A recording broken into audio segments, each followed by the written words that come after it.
I went to Southampton. And Holmes was almost in there. Team appearances. He F CK'd me up is the brutal feeling behind 5 stories that made England legend Peter Shilton look completely helpless. Shilton is one of the greatest goalkeepers England has ever had. Ask almost anyone who watched English football across 3 decades, and his name will come up near the very top of the list. He played 1,387 competitive matches, a total that stands as a world record. He earned 125 England caps, more than any other player who has ever pulled on the shirt. His career ran from 1966 to 1997, a stretch of time so long that he faced attackers from completely different footballing generations. He won 2 European Cups with Nottingham Forest. He built his game on command, positioning, preparation, and shot stopping, the 4 pillars that every serious goalkeeper is taught to master. Yet 5 attackers found 5 different ways to strip all of that away and leave him with no answer at all. 5 times, across 5 very different matches, in 5 completely different decades of football. The record-breaking goalkeeper of English football was made to look completely and utterly powerless. And as we see how these greats broke down one of England's best keepers, use the hype feature and give this video some hype. It helps more football fans find the story. Before we get to why, we need to see the moment that started it all. The game that still gets talked about whenever people argue over the greatest and cruelest goal ever scored against an England goalkeeper. In 1986, at the Azteca Stadium in Mexico City, Diego Maradona scored 2 goals against England within 4 minutes of each other. The first goal was illegal. Maradona jumped above Shilton and punched the ball into the net with his hand. The officials did not see it. It became known as the Hand of God, a name that has followed the goal for decades. That goal did more than put England behind on the scoreboard. It broke Shilton's trust in the rules that every goalkeeper depends on just to do his job properly. Then, only minutes later, with England still reeling from the shock of the first goal, Maradona scored again. One goal beat the officials. The other goal beat the entire English defense on its own. Both of them left Shilton on the ground with no way to stop what was happening in front of him. Shilton recorded 66 international clean sheets and 10 World Cup clean sheets across his long career. He completed 1,005 English League appearances, more than any other player in the history of the competition. He was the PFA Players' Player of the Year for the 1977 to 1978 season. During one title-winning campaign, Nottingham Forest conceded only 18 goals in 37 league matches, with Shilton standing between the posts. These numbers matter, and they are worth pausing on, because they show just how rarely Shilton was ever beaten across a normal season. He built his whole career on control. He read attackers before they struck the ball. He organized his defense with his voice and his positioning. He trusted his own preparation to get him through even the hardest matches. That is exactly why what happened against these 5 strikers hit so hard, and why fans still talk about these moments long after the final whistle. Each one of these 5 attackers took away something Shilton relied on to do his job. Now let us return to Maradona and the moment that hurt Shilton the most. Diego Maradona is the player Shilton has always named as the toughest opponent of his career. Nobody else affected him as deeply, not before that day in Mexico City, and not after it either. Maradona was not tall and did not look powerful compared to bigger defenders, but he had a very low center of gravity, sudden acceleration over short distances, and vision that let him see passes and gaps before anyone else on the pitch even noticed them. That combination made him almost impossible to plan for using the normal tools of defensive coaching, since most defensive systems were built to stop strength and height rather than sudden bursts of low, close control. Against England in 1986, those gifts turned into the 2 most famous goals of Shilton's life. 2 moments that still get replayed whenever people discuss the greatest and most painful goals in World Cup history. In the 51st minute, Maradona rose next to Shilton for a high ball that both men were reaching for at the same time. As Shilton reached for it with his hand, expecting a normal contest for the ball, Maradona punched it with his own fist instead. The referee did not catch the offense, even though replays later made it very clear what had happened. The goal stood, and there was nothing Shilton could do to change that outcome. It is important to understand why this hurt Shilton so badly, beyond the simple fact of conceding a goal. A goalkeeper does not just fight the ball and the attacker in front of him. He also trusts that the game will be judged fairly by the officials watching it. When an illegal goal is allowed to stand, that trust is damaged in a way that no amount of good positioning can repair. Shilton had done nothing wrong on that particular play. He had gone for the ball the right way, exactly as he had been trained to do for years. Yet the result on the scoreboard did not care about any of that. It only recorded a goal for Argentina. That is not a story of attacking brilliance at all. It is a story of a broken rule that Shilton had absolutely no power to fix, no matter how experienced or well prepared he was. What happened 4 minutes later showed a completely different kind of danger. One built entirely on skill rather than any refereeing mistake. Maradona collected the ball deep in his own half, almost 70 yards from England's goal, in a position that should have given his opponents plenty of time to organize. From there, he began to run, and he simply did not stop. He used 11 touches to carry the ball that entire distance. He beat 4 English outfield players along the way, one after another, without ever losing control of the ball for even a single moment. By the time he reached the penalty area, England's shape had already collapsed behind him, with defenders left trailing and unable to recover their positions. Shilton came off his line to close the angle, exactly as his training told him to do in that situation. He expected Maradona to shoot across the goal, the way most attackers would from that position and that angle. So he shifted his weight to cover that side of the goal. Maradona did not shoot there at all. He dragged the ball to the other. Shilton had followed sound goalkeeping logic from start to finish. He had come out at the right moment and set himself for the shot he expected, doing everything a coaching manual would tell him to do. None of that mattered in the end, because Maradona was never playing the shot Shilton had prepared for in the first place. He was playing his own game entirely on his own terms, and Shilton could only react to whatever Maradona had already decided to do next.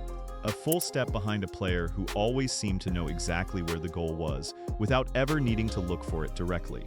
Think for a moment about what it must have felt like to be Shilton in that exact instant, sprawled on the turf of the Azteca Stadium, with the ball already rolling gently into the net behind him.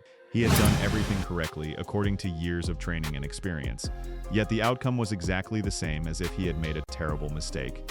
That is one of the cruelest parts of facing a player like Maradona. Correct decisions and careful preparation simply did not guarantee safety, because the opponent in front of him was operating on a completely different level of skill and awareness than almost anyone else Shilton had ever faced in a competitive match.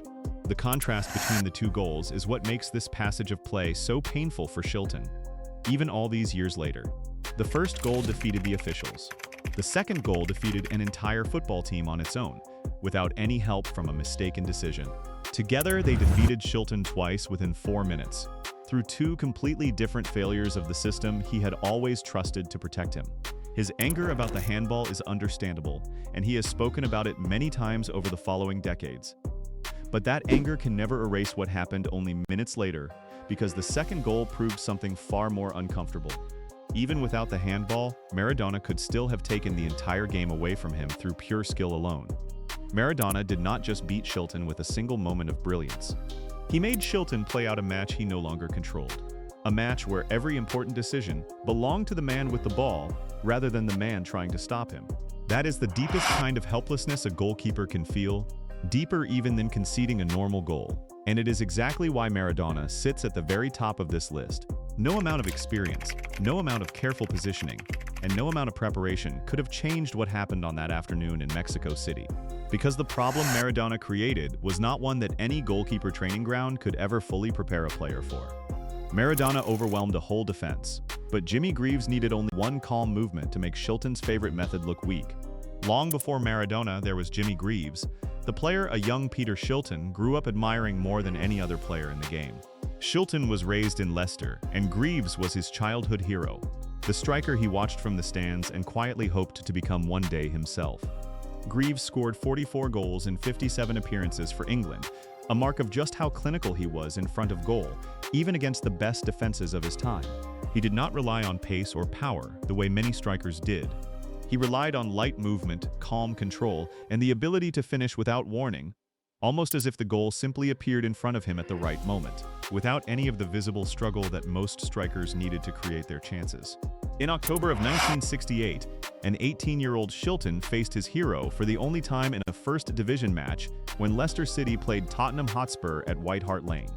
It should have been a proud moment for a young goalkeeper making his way in the game, a chance to test himself against the player he had grown up idolizing. Instead, it became a painful lesson that stayed with him for the rest of his career. During the match, Tottenham's own goalkeeper, Pat Jennings, sent a clearance around 70 yards down the pitch, a huge looping kick that seemed to be heading nowhere dangerous at all. The ball looked like it was heading harmlessly toward the touchline, the kind of ball most defenders would have shrugged off without much concern. Greaves did not see it that way. He tracked it across the width of the pitch, brought it under control while still moving at speed, and glided past two Leicester defenders as if they were barely there at all. Shilton did what he had been taught to do in this exact situation. He came off his line to close down the angle, trusting the method that had always served him well in one-on-one moments throughout his young career. Greaves did not need to beat that method with power or with a clever trick. He simply slipped the ball past the advancing keeper with a soft, controlled touch, and it rolled quietly into the net. There was no big backswing to read. There was no violent strike for Shilton to react to. There was only a quiet, precise movement that gave the goalkeeper nothing at all to react to. What makes this goal so significant is what it reveals about Greaves as a finisher, and why he troubled so many goalkeepers throughout his career. Most goalkeepers rely on reading an attacker's body before a shot even arrives. They watch the hips, the standing leg, and the backswing of the striking foot to guess where the ball is about to go. Greaves removed almost all of those clues in one simple motion. He could pass or place the ball into the net using barely any visible preparation at all, which meant defenders and goalkeepers alike were left guessing right up until the very last instant. That meant the normal signals Shilton had trained himself to read simply were not there for him to use.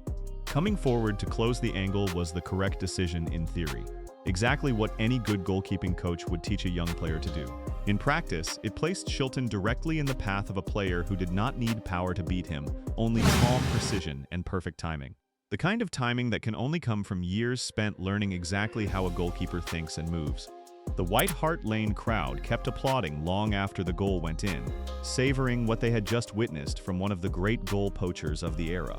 Shilton has said he felt a deep sense of helplessness in that moment, a feeling that had nothing to do with a lack of effort on his part. It was not just that he had conceded a goal in a routine league match.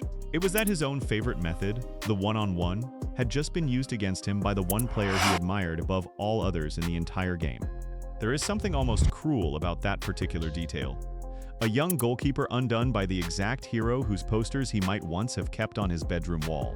Greaves did not celebrate wildly or make a show of what he had done. He simply carried on as if beating a goalkeeper with a single touch was the most natural thing in the world, which for him, it clearly was. Greaves beat Shilton by giving him almost nothing to read.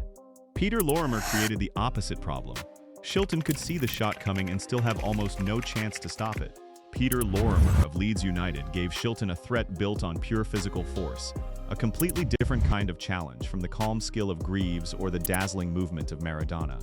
Shilton called him the best pure striker of a football he ever faced in his long career, which says a great deal considering how many strikers Shilton had already met by that point across so many different competitions. Lorimer's danger did not come from clever movement or clever disguise.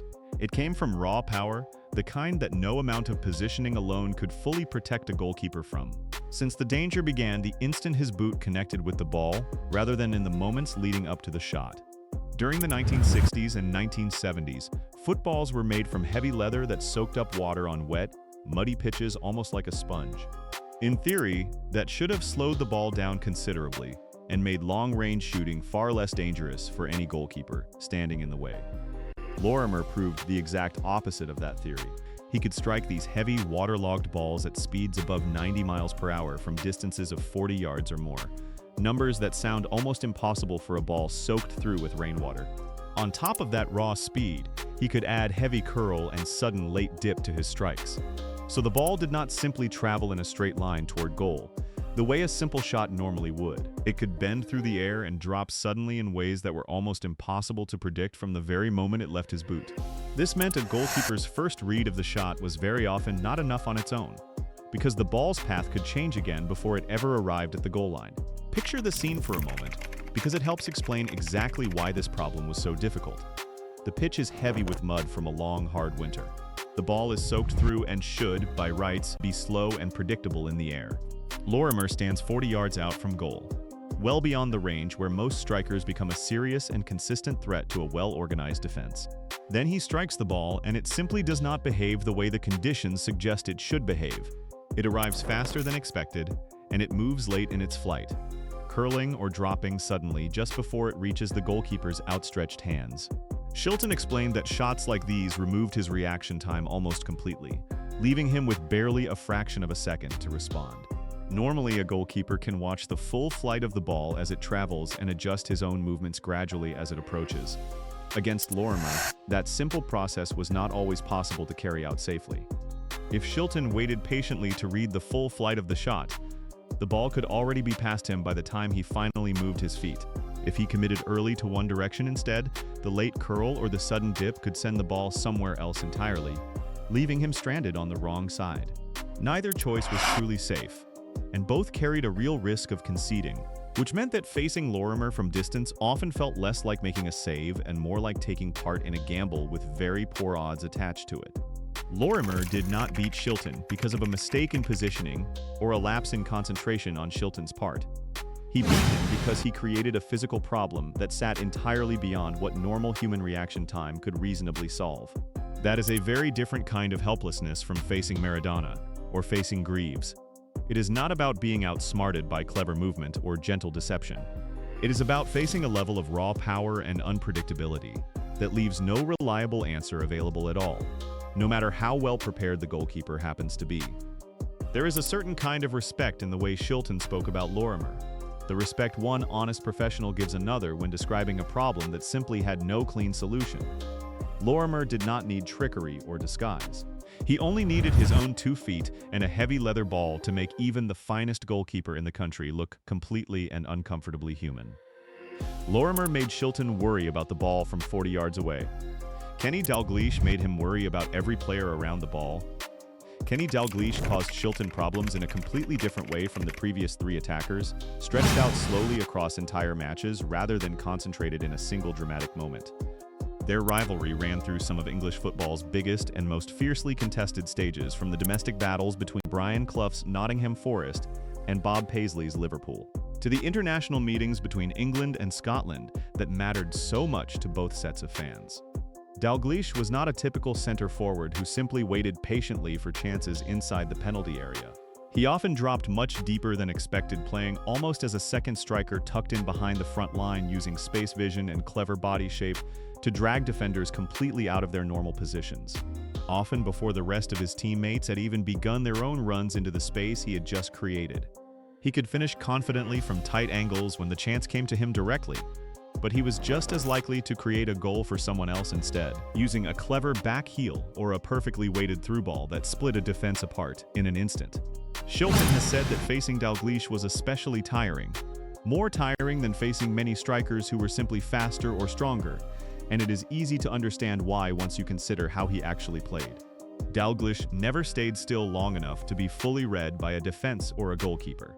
He forced goalkeepers to keep adjusting their own position over and over again throughout 90 minutes, because the danger he posed was never only about where he happened to be standing. It was about where he might move next, and about which of his teammates that movement might set completely free in dangerous space. There is a genuinely positive moment in this story, and it deserves to be told honestly rather than being brushed aside. During an England versus Scotland match at Wembley in 1973, Shilton produced a brilliant crossbody save with his right hand to deny a powerful Dalglish effort that looked destined for the net. It remains one of the standout moments of his entire career, and it shows real quality and sharp reflexes under serious pressure. But even a save that good could not fully solve the wider problem that Dalglish created for an entire defense. Stopping one single shot did not mean the danger to Shilton's goal was over for the rest of the match. Dalglish's constant movement had already pulled defenders out of their proper positions long before that shot was even struck, and once that defensive shape was broken, more chances could easily follow from other players standing in the space he had quietly created for them. A single save, however impressive it looked to the crowd, was often only a brief pause in the danger rather than a true ending to it. Shilton could win the moment in front of him and still lose control of the wider match unfolding around him. Since the applause for a great save often faded quickly once the same dangerous pattern began to build again just moments later, Dalglish's real threat was never contained in any one single shot or chance. It was his ability to make the goalkeeper spend the entire game reacting to problems that kept reappearing again and again in new places across the pitch. A striker who simply runs at goal can be studied, timed, and eventually solved through careful positioning. A player like Dalglish, who is always drifting, always dropping deeper, always looking for the smallest gap in a defensive line, is far harder to solve in exactly that same way, because the danger he creates is never fixed in one single spot for very long. That constant shifting threat is what made 90 minutes against Dalglish feel so mentally draining for any opposing goalkeeper. Dalglish stretched Shilton's mind across the whole attack.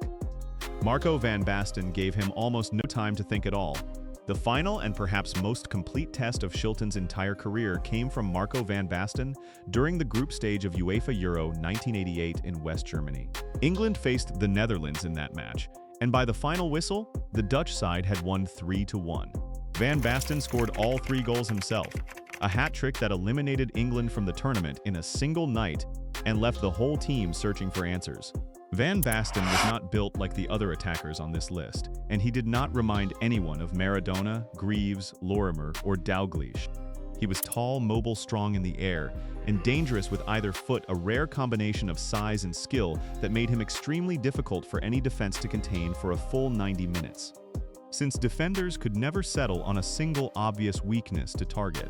Throughout the match, he kept finding ways to isolate England's centre-backs one at a time, drawing them into situations where they had no real support from a teammate and very little time to react before the danger arrived.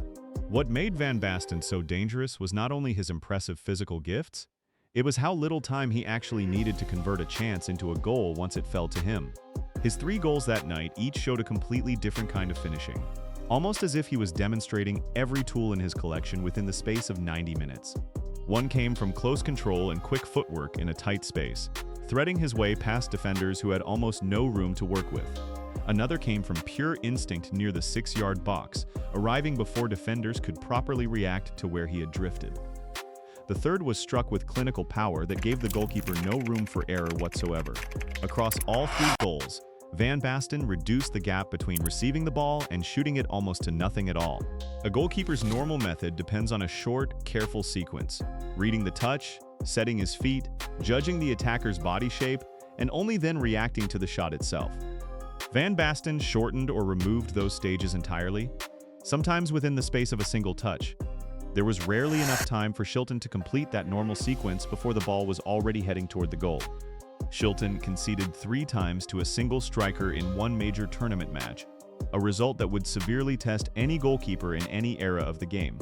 England's defensive shape carried real responsibility for that scoreline, and it would be unfair to call each individual goal purely a personal failure by Shilton alone. Since a goalkeeper can only do so much when the players in front of him keep losing track of the most dangerous man on the pitch. But he was still the last player standing between Van Basten and the goal on 3 separate occasions in the same match, and his years of experience could not buy him the extra half second that each new situation demanded of him. Every single finish asked a different question of Shilton, and he never had the chance to settle into one reliable method before the next question arrived at speed. There is something almost unfair about facing a striker who can beat you in 3 completely different ways within the same 90 minutes. Because it means there is no single lesson to learn and no single adjustment that would have solved every problem at once. As soon as Shilton thought he understood the shape of the danger, Van Basten had already moved on to a new one. The hat trick made a goalkeeper with over a decade of top-level experience look, for one difficult night, like a player from an older era suddenly facing a completely new kind of forward. Maradona beat structure. Greaves beat anticipation. Lorimer beat reaction. Dalglish beat positioning. Van Basten beat preparation time. Looking at these 5 attackers together tells a story much bigger than 5 separate goals scored on 5 separate days. Football itself changed shape gradually across Shilton's long career, and these 5 men each represent a different stage of that slow, steady change.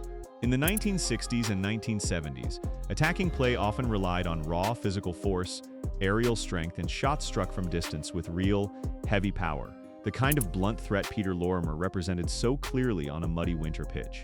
Goalkeeping in that era focused heavily on courage, command of the goalmouth, and pure shot-stopping ability rather than tactical organization.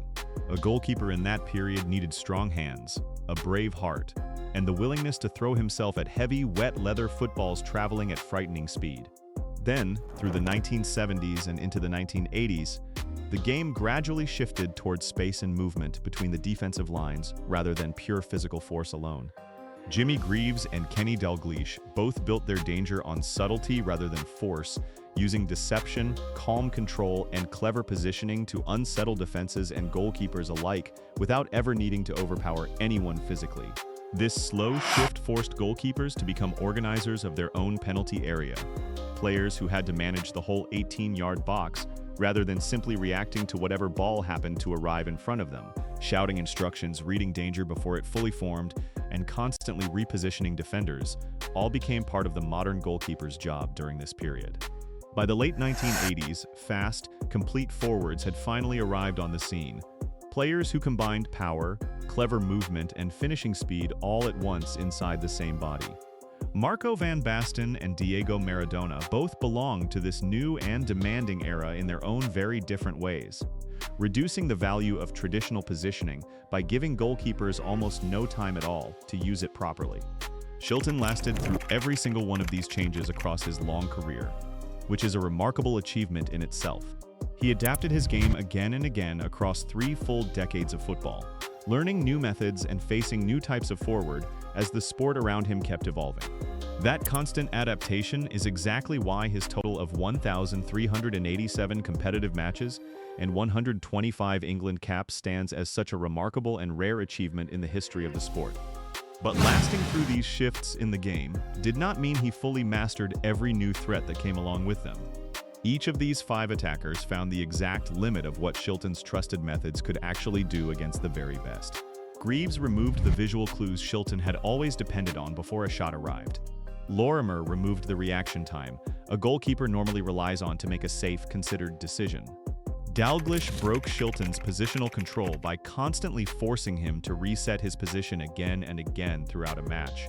Van Basten removed the time Shilton needed to prepare properly for a finish altogether, striking almost before the sequence could even begin. Shilton's greatest strength throughout his entire career was structure, order, and control over his own penalty area. These 5 players became legendary in English football, partly because each one broke that structure in a completely different way, and none of them ever needed to repeat another's method in order to do it.